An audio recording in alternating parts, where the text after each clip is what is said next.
Hey guys, I'm back again. Sorry for the whole break that I just took. With college classes and all that starting up, it's definitely getting a little more hectic than I'd like to admit.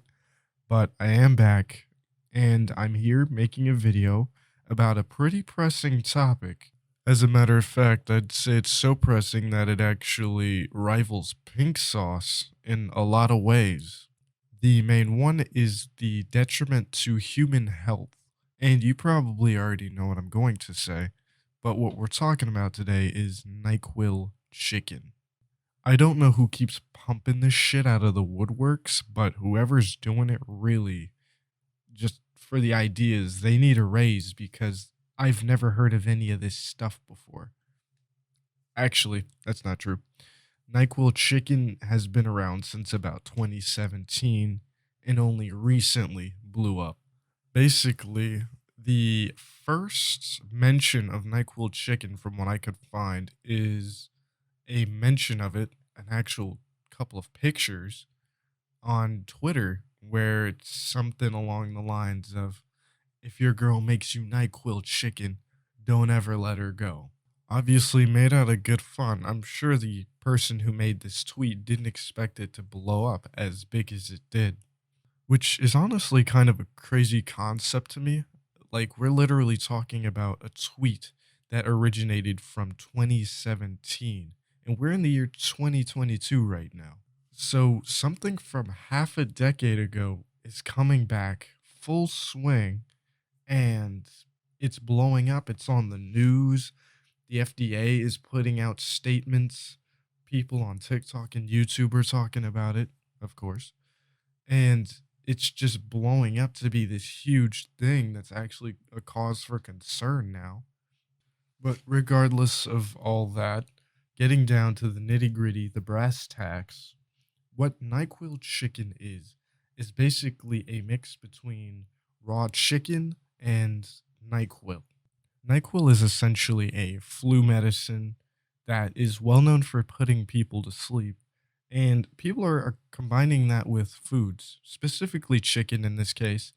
But I'm sure somewhere in the corner of the world, someone's combining this with like corn on the cob or some shit. But because NyQuil is well known for putting people to sleep, another name that this NyQuil chicken has been dubbed is sleepy chicken. The FDA and countless news sources have come out speaking against this NyQuil chicken, speaking on how dangerous it is, of the misuse of over the counter drugs and things like that. And they're not wrong. Now, as far as I can see, there hasn't been any hospitalizations or death pertaining to NyQuil chicken.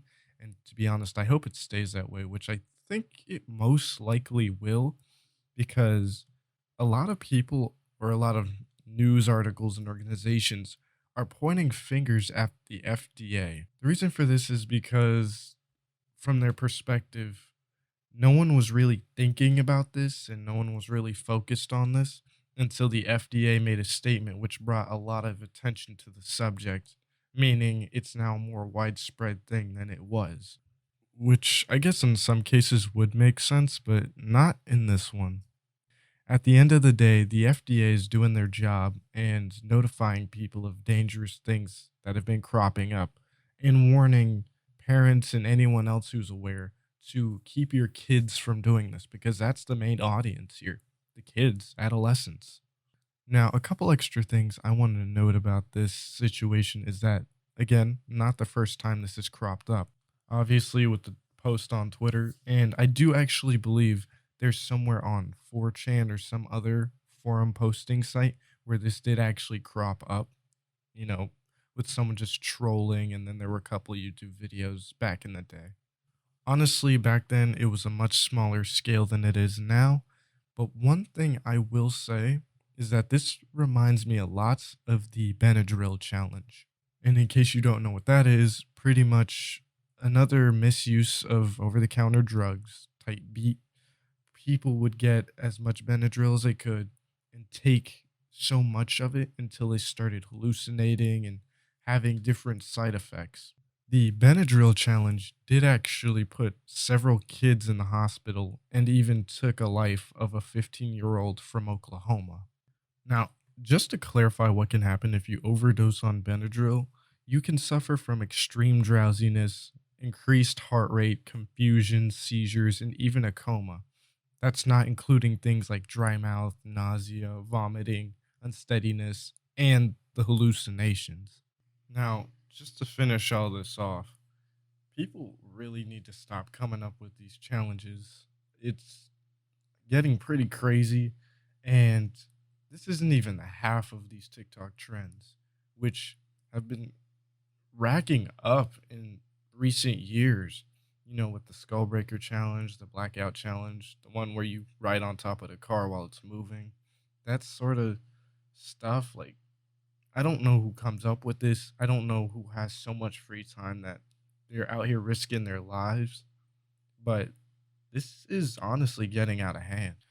And if I'm being honest, banning TikTok seems less and less like a bad idea every day. Anyways, this will be all for today, y'all. Thanks for sticking with me. And if you liked the video, go ahead and like it. If you didn't, then don't like it, I guess. Comment, tell me what I could change, what I could do better. Any criticisms y'all have, any constructive criticisms y'all have. I'm all ears. Just let me know what I'm doing, and I appreciate y'all. Y'all have a good one.